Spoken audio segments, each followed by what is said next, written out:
Oséias capítulo 4, a partir do verso de número 1. Assim nos diz a palavra de Deus. Oséias 4, a partir do verso 1, que diz assim: Ouvi a palavra do Senhor, vós, filhos de Israel, porque o Senhor tem uma contenda com os habitantes da terra, porque nela não há verdade, nem amor, nem conhecimento de Deus. O que só prevalece é perjurar, mentir, matar, furtar e adulterar. E há arrombamentos e homicídios sobre homicídios. Por isso, a terra está de luto, e tudo o que mora nela desfalece, com os animais do campo, e com as aves do céu, e até os peixes do mar perecem.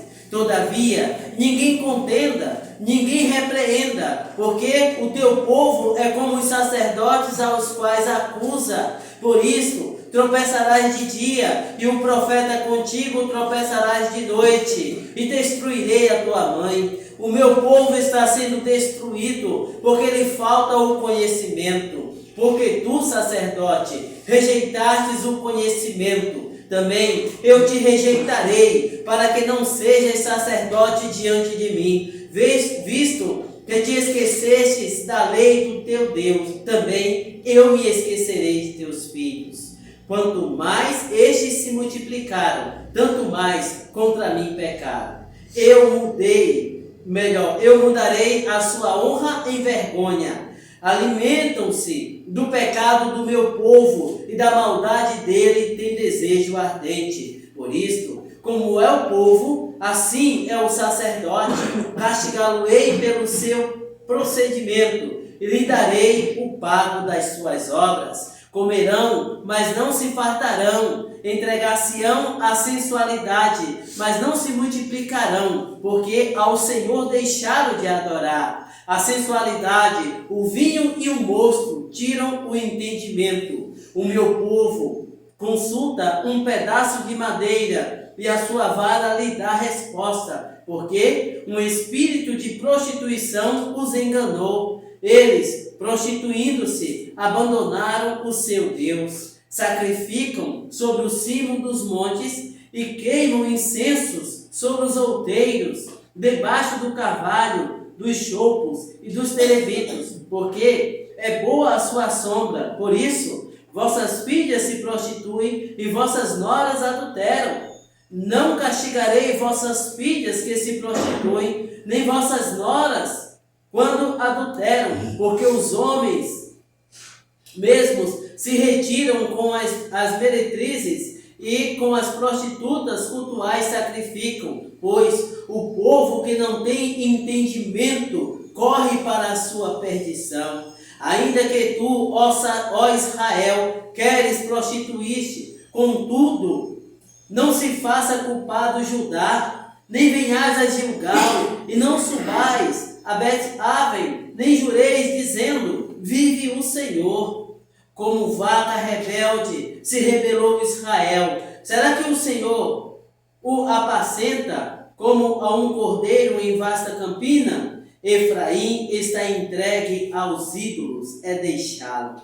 Tendo acabado de beber, eles se entregam à prostituição. Os seus príncipes amam apaixonadamente a desonra. O vento os envolveu nas suas asas, e envergonhar-se-ão por causa dos seus sacrifícios. Vamos orar. Pai, tua palavra acabou de ser lida, e agora, Pai, assim como o Senhor ministrou os corações por meio dos louvores, agora a tua igreja suplica em nome de Jesus, para que o Senhor fale por meio da tua santa palavra. Ó Deus, em nome de Jesus, nós somos necessitados da tua instrução. Por isso, fala à tua igreja, fala ao coração do teu povo. Direciona, Pai, a nossa vida. Use o teu servo à frente como instrumento nas tuas mãos. Em nome de Cristo, por quem nós oramos. Amém. Meus queridos, eu vou narrar aqui um episódio de filme, de novela, algo cinematográfico. Vamos imaginar a seguinte situação. Uma dada família distinta da alta sociedade, por gerações, esta família saiu nas principais colunas da alta sociedade e assim se sucedeu, conforme já disse, por diversos anos. Mas, por algum fator, esta família, ou por diversos fatores, esta família simplesmente entrou em decadência e faliu. O que prevalece agora é apenas o status. Lembra aquele velho ditado, né? Que o rei nunca perde a majestade? Então, o que prevalece agora é só o status. E agora essa família, ela vai lutar com todas as suas forças para não ser arrancada da mansão e vai travar uma batalha judicial para ali permanecer. E agora, aos poucos, essa família vai ter que ir desfazendo de parte da sua coleção. As mulheres vão ter que ir se desfazendo aos poucos das suas joias. E tudo no propósito de manter o status. Tudo no propósito de continuar mantendo aquela pompa diante da sociedade. Ora, tudo já se foi. O que resta agora é apenas o status. O que resta agora é apenas a fama. Por que estou dizendo isso, afinal de contas? E onde eu quero chegar, afinal de contas? Nós temos aqui o povo de Israel. Este povo que em um dado momento foi exemplo de serviço ao Deus vivo e verdadeiro. Este povo que em um dado momento serviu como um sacerdote perante as nações. Lembram lá do Salmo de número 122? E aí, o que acontece afinal de contas? Mas agora, a real condição deste povo é deplorável. Só de uma tacada, o profeta Oséias cita a quebra de 5 mandamentos. E ele vai listando na sequência um a um, mostrando o quanto Israel desviou-se, mostrando o quanto aquele povo está agora distante de Deus. Mas, a despeito dessa situação horrenda, dessa situação deplorável, essas pessoas, de uma forma bem cínica, elas dizem: vive o Senhor. Como assim vive o Senhor? Que Senhor? O Senhor que levantou o seu servo profeta. E a palavra do profeta para aquele povo é: Loemi, não meu povo, vocês não mais me pertencem, vocês não mais me servem.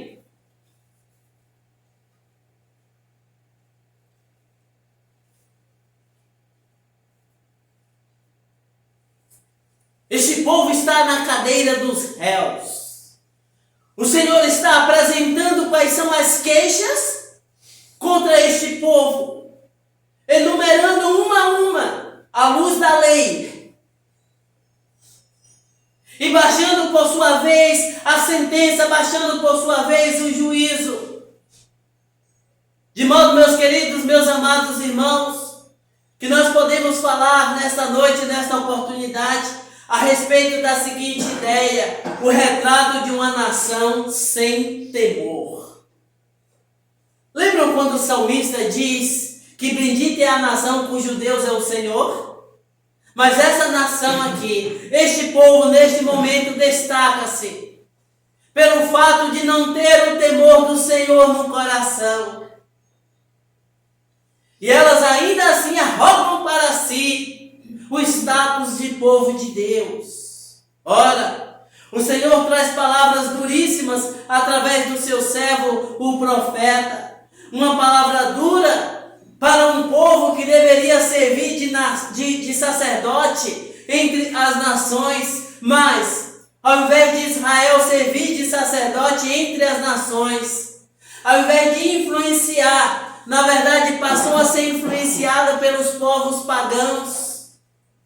Todas as práticas que são descritas aqui pelo profeta Oséias, inclusive, eram práticas dos adoradores de Baal. O uso sistemático do álcool. Os sacerdotes e os adoradores de Baal faziam isso. O profeta Oséias falará de postes ídolos. O profeta Oséias falará de lugares onde o povo subia para adorar os seus deuses. E tudo isso este povo está fazendo aqui. Ora, meus queridos, quando o povo começa a desviar-se, o primeiro sinal do desvio do povo de Deus é o mundanismo. É quando o mundo parece muito lindo e maravilhoso. Mas aí eu digo uma coisa para vocês. Sabe, a cobra coral tem um preto lindo, maravilhoso, reluzente. Tem um vermelho que é maravilhoso. Mas se tocar um indivíduo, ele está morto. Assim é o mundo. O mundo parece lindo e maravilhoso. As propostas, os seus atrativos. Venham, diz o mundo, venham, venham, venham. Sejam felizes. Parem com essa vida monótona. Parem com esse negócio sem graça. Viva a vida, pois ela é breve. Mas uma vez tendo tragado o indivíduo, a destruição se torna inevitável. Ora, meus queridos, meus amados, a indiferença produz o seu companheiro mais próximo no percurso do desvio, que é a ignorância. E aí a ignorância, ela pode se caracterizar tanto pela falta do conhecimento, quanto pelo desprezo ao conhecimento que se tem.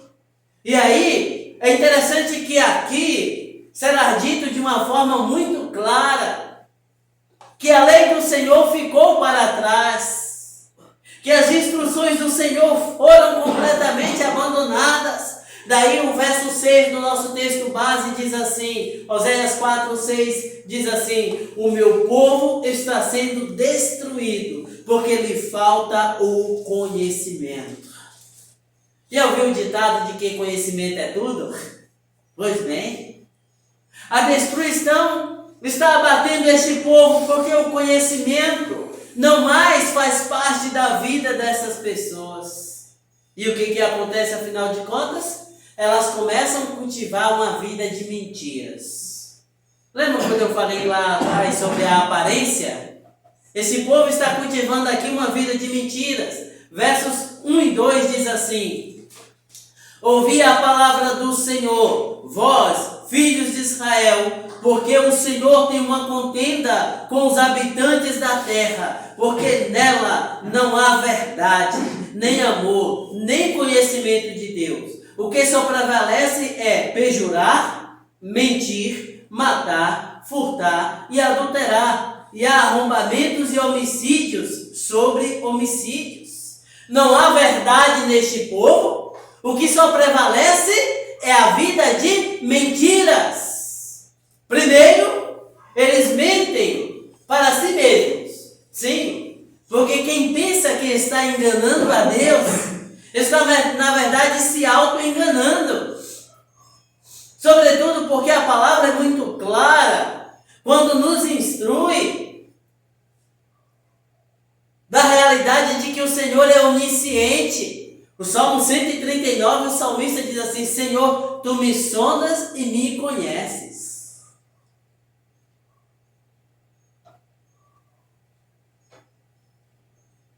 Aí o salmista diz: palavra alguma me veio à boca e o Senhor já sabe, já conhece.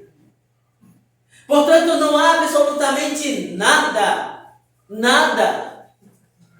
que esteja no mais íntimo do nosso coração que não esteja desnudado perante o Senhor. E aí este povo se auto-engana quando pensa que pode enganar a Deus. E aí esse povo é acusado de mentiroso. Sendo que o profeta ele já fala anteriormente que a verdade simplesmente foi abandonada. E aí nós vamos ver lá no Novo Testamento o Senhor Jesus falando a quem de fato pertence a mentira. E este aspecto, queridos, é atemporal. E aí nós precisamos ter ciência disso. Verdade e mentira é algo que não muda em momento algum, independente das circunstâncias. Lembra que a mentira surge lá no Éden? Que o pai da mentira se manifesta lá no Éden? Pois bem, e aí é interessante que Israel está agora vivendo uma vida de mentiras. Aí quando eu estava lendo, estudando aqui esse texto, eu me lembrei do meu período de criança, tá? E aí estávamos brincando, um monte de menino, e aí no meio daquela brincadeira, alguém dizia assim, eu juro, eu juro, eu juro. Aí alguém dizia assim, quem jura mente. É interessante que o texto fala aqui que a característica deste povo é jurar e mentir.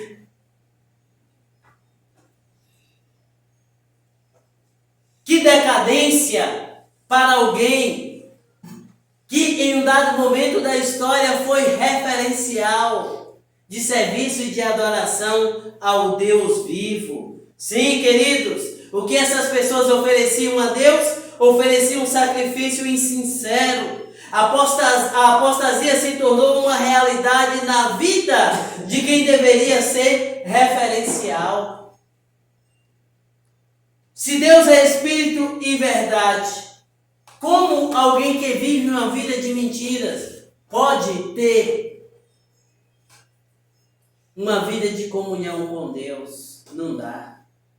São aspectos completamente antagônicos. E aí, é interessante que o texto continua a nos instruir. E agora fala-se a respeito de uma vida de impiedade. Versos 4 e 5 nos diz o seguinte, versos 4 e 5.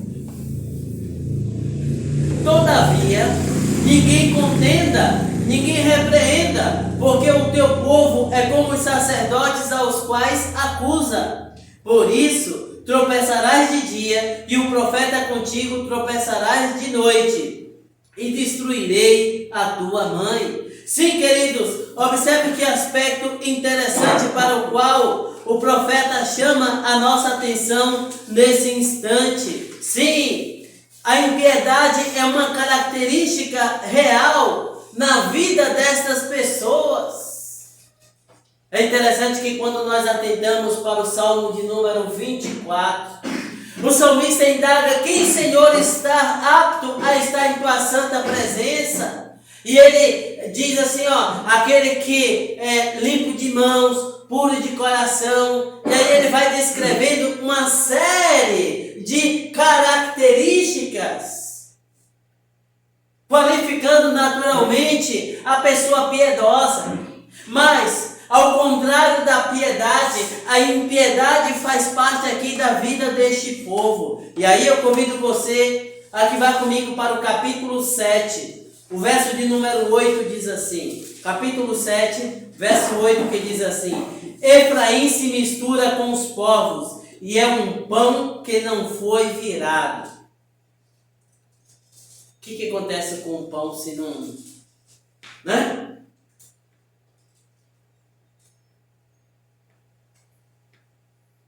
Perde a sua utilidade. Efraim aqui é uma das 10 tribos do norte e tornou-se naturalmente uma espécie de referencial da nação de Israel. Então, quando o profeta por diversas vezes faz referência a Efraim, na verdade se quer dizer a respeito do povo de Israel. E aí você está lembrado naturalmente que eu disse lá atrás que Israel, ao invés de influenciar, passou a ser influenciado pelos povos pagãos. Sim, começou a incorporar práticas que deveria, na verdade, combater. E quando faz isso, mergulha de uma forma desenfreada na impiedade, de modo que a palavra já não mais faz sentido para essas pessoas. O verso 4 do nosso texto base diz assim: porque o teu povo é como os sacerdotes aos quais acusam. Sim, a morte espiritual se estabeleceu. E de que forma, afinal de contas, se caracteriza a morte espiritual? Pelo distanciamento de Deus.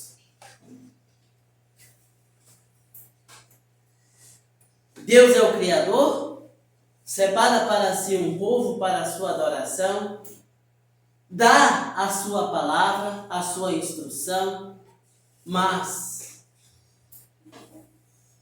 lembram quando o apóstolo Paulo diz à igreja de Tessalônica: não apagueis o espírito?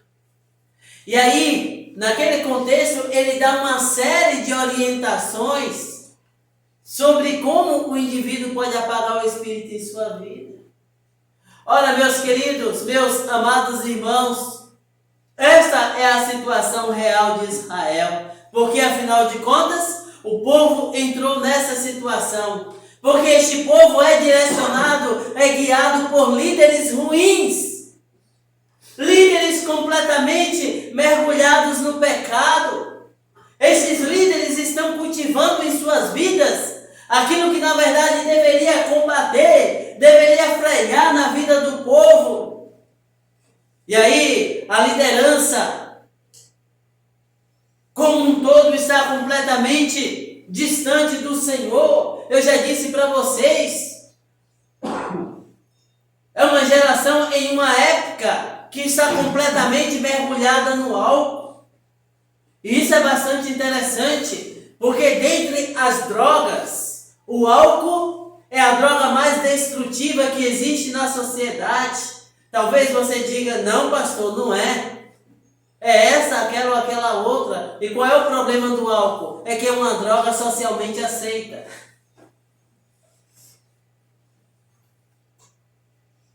E às vezes está lá, por exemplo, o pai de família, e aquele indivíduo volta do trabalho todos os dias, trupicando. Mas isso é encarado com normalidade.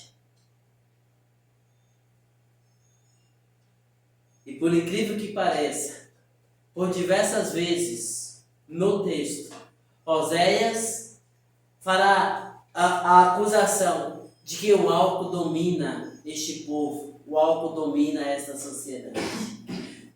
Isto serve para mostrar que na verdade essa sociedade está de fato doente. Que este povo está de fato completamente distante de Deus. Esses líderes deveriam reter a lei do Senhor no coração, praticar a lei do Senhor e consequentemente ensinar para o povo. Mas o que faz? Simplesmente despreza. Aí o profeta diz: porque tu, sacerdote. Ele não cita algo solto, aleatório, mas ele aponta diretamente para o erro e diz: porque tu, sacerdote, a culpa é tua, a responsabilidade é tua, por conta da tua negligência, o povo está nessa situação deplorável. Mas, para não ficar barato, se a liderança está perdida, se a liderança está mergulhada no pecado, o que esperar dos liderados, afinal de contas? Se aqueles que deveriam ser modelo, ser referência, não dão um exemplo, o que esperar dos liderados, afinal de contas? E aí, a palavra diz que não havendo direção, o povo perece. E nesse contexto aqui não há direção. Todos estão completamente perdidos e mergulhados no pecado. Um efeito devastador. Verso de número 6.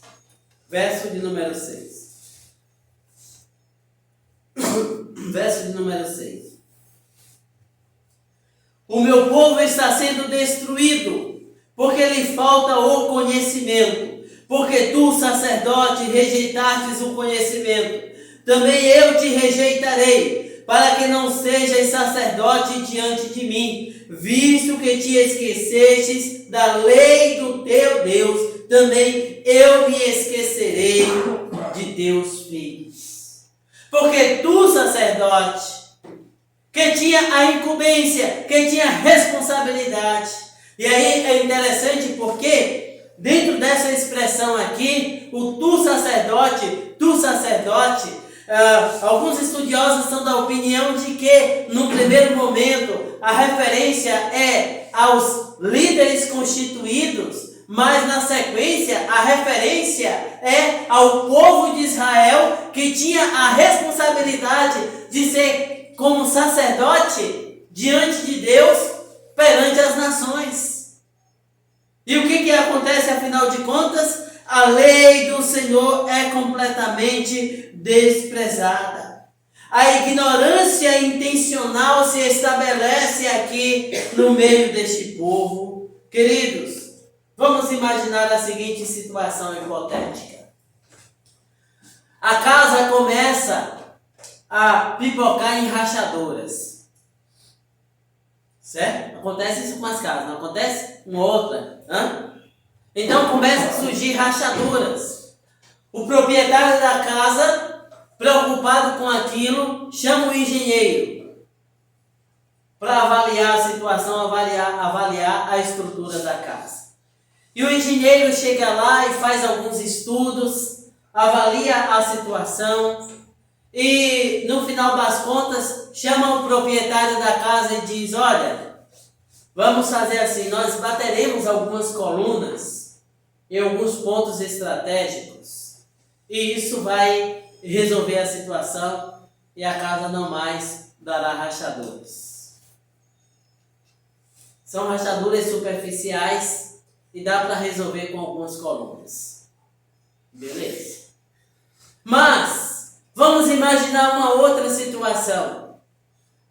A casa começa a surgir rachaduras, as paredes começam a se abrir e o proprietário, preocupado com aquilo, chama o engenheiro e ele fará uma avaliação na casa, avaliará o solo, a estrutura, a base da casa e no final das contas ele traz para o proprietário um diagnóstico catastrófico e diz o seguinte: na verdade, o solo não foi devidamente impactado,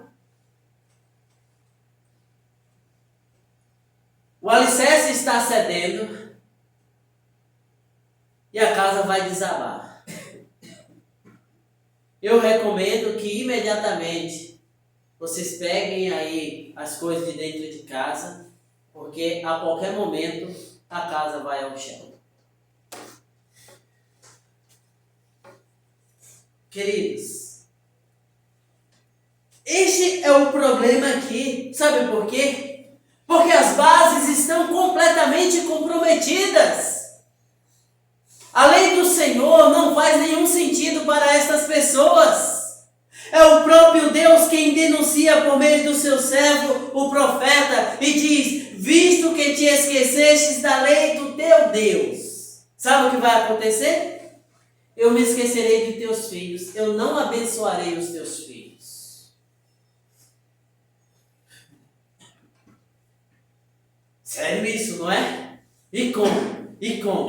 Lembrando que quando o Senhor deu a sua lei por meio do seu servo Moisés, o Senhor apresentou diante do povo bênçãos e maldições. Está lá, leia lá, Deuteronômio, do capítulo 28 ao 30. Leia lá, bênçãos e maldições. E o Senhor diz assim: observa a minha lei, e assim será. E vai apresentando uma série de bênçãos. Mas por outro lado diz: despreza a minha lei, despreza as minhas instruções, e estas serão as consequências. E agora, Israel está sendo confrontado com a realidade de que, apesar de encher, de inflar o peito e dizer, vive o Senhor,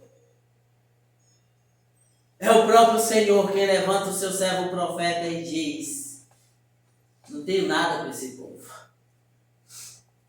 Esse povo não me pertence. Esse povo é rebelde. O que é que eles pensam? Desprezam a minha lei, me desprezam, mergulham na idolatria e acham que vão desfrutar de pastos verdejantes. Não, absolutamente não. A falta de sensibilidade à orientação da palavra de Deus leva inevitavelmente à incredulidade. Tem um ditado popular que diz assim, água mole e pedra dura, tanto bate até que fora.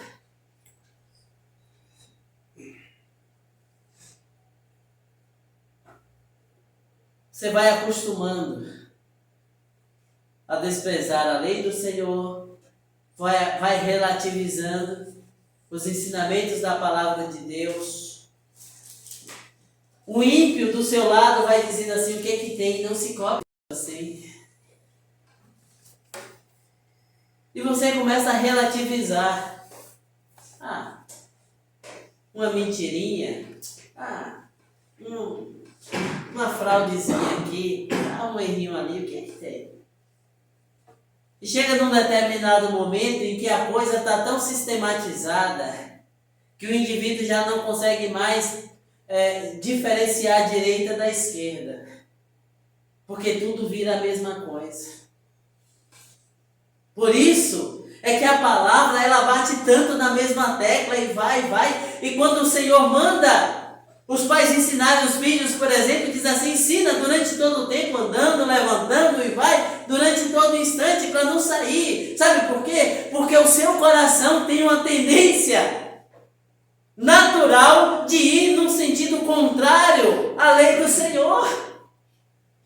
Por isso que a palavra fala sobre a importância da constante vigilância.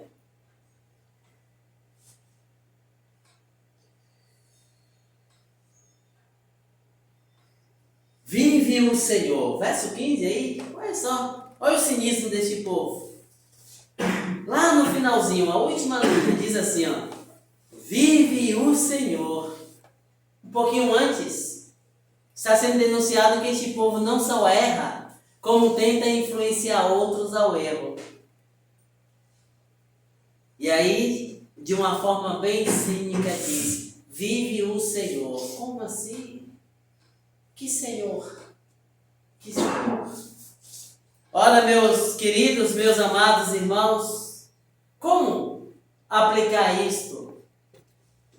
Afinal de contas, Mateus capítulo 11, verso 16 e 17, Mateus capítulo 11, versos 16 e 17, o Senhor Jesus conta uma ilustração bastante interessante, que diz o seguinte, Mateus 11, versos 16 e 17, mas é que hei de comparar esta geração? É semelhante a meninos que sentados na praça gritam aos companheiros, nós vos tocamos flauta e não dançastes, entoamos lamentações e não pranteastes.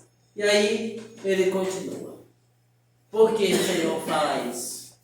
Porque o profeta João anuncia o evangelho e o povo diz, este não serve. Agora vem o Senhor Jesus e o povo continua dizendo, este não serve. O Senhor Jesus está denunciando a frieza e indiferença espiritual. E o que o profeta Oséias denuncia na vida do povo de Israel é a frieza espiritual por conta do desprezo à lei do Senhor. Este povo agora se torna alcoólatra, idólatra, com a vida completamente imoral, reprovável sobre todos os aspectos. Em Oséias 6,7 diz assim, Oséias 6,7 diz assim: mas eles transgrediram a aliança como Adão, eles se portaram aleivosamente contra mim. Capítulo 8, verso 14. Porque Israel se esqueceu do seu Criador e edificou palácios, e Judá multiplicou cidades fortes. Mas eu enviarei fogo contra as suas cidades, fogo que consumirá os seus palácios. Por fim, Oséias 9,15 diz assim, Oséias 9,15: toda a sua malícia se acha em Gilgal, porque ali passei a aborrecê-los. Por causa da maldade das suas obras, os lançarei fora da minha casa. Já não os amarei. Todos os seus príncipes são rebeldes. Este é o parecer do Senhor a respeito deste povo que diz: vive o Senhor. Vamos lá. Agora vai dar certo.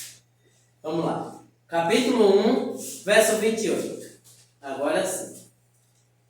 E por haverem desprezado o conhecimento de Deus, o próprio Deus os entregou a uma disposição mental reprovável para praticarem coisas inconvenientes, cheios de toda injustiça, malícia, avareza e maldade, possuídos de inveja, homicídio, contenda, dolo e malignidade, sendo difamadores, caluniadores, aborrecidos de Deus, insolentes, soberbos, presunçosos, inventores de males, desobedientes aos pais, insensatos, pérfidos, sem afeição natural e sem misericórdia. Ora, conhecendo eles a sentença de Deus, de que são passíveis de morte os que tais coisas praticam, não somente as fazem, mas também aprovam os que assim procedem.